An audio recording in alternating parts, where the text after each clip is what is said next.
Atlanta, CNN Republican Karen Handel has won Georgia's high-stakes special election. CNN projects the most expensive U.S. House race on record. A little after 9:45 p.m. ET, Handel led Democrat Jon Ossoff by 5.7 percentage points, with 136 out of 208 precincts counted and 190,000 votes reported. At a Hyatt Regency in northern Atlanta, more than 100 Handel supporters packed into the hotel's ballroom. The crowd was buzzing after Handel's 8 p.m. appearance on stage to pump up her supporters about early vote numbers. She was ahead of the GOP's forecast. "Everything we're seeing is incredibly encouraging," she said. Otherwise, though, attendees kept an eye on the televisions, which were tuned to Fox News at Handel's event, and CNN at Ossoff's election night party nearby. At Ossoff's party, the mood was different.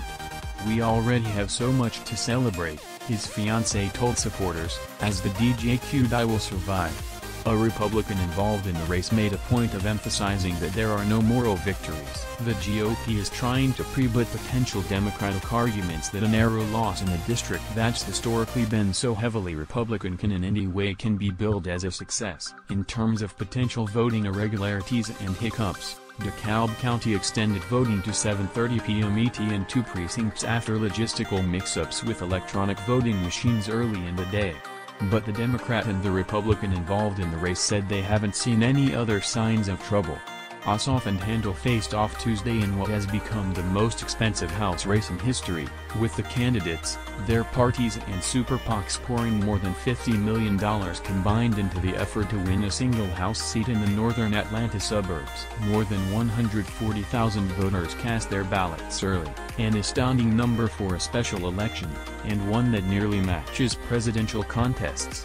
The race is being viewed nationally as a gauge of whether President Donald Trump's sagging approval ratings are a drag on Republicans that could threaten the party's control of the House in the 2018 midterm elections.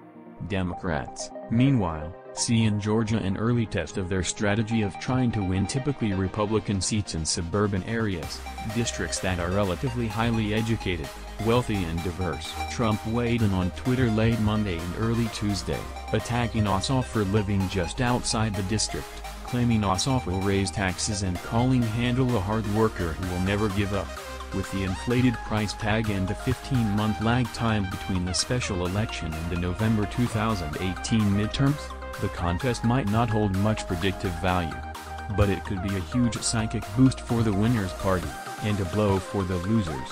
If Ossoff were to win, Democrats would have a clear victory that could help keep the party's hyper-engaged base and donor community energized. A loss, though, would be a major disappointment.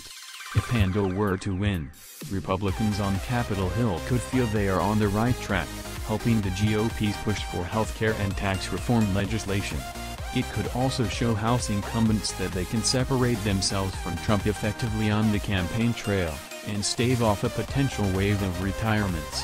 Ossoff and Handel were the top 2 finishers in an April 19 primary, advancing to the one-on-one runoff election. The district has historically leaned heavily Republican. Former Representative Tom Price, whose departure to become Trump's Health and Human Services Secretary led to the special election, won each time he was on the ballot since 2004 with more than 60% of the vote. Mitt Romney carried the district by more than 23 points when he faced former President Barack Obama in 2012.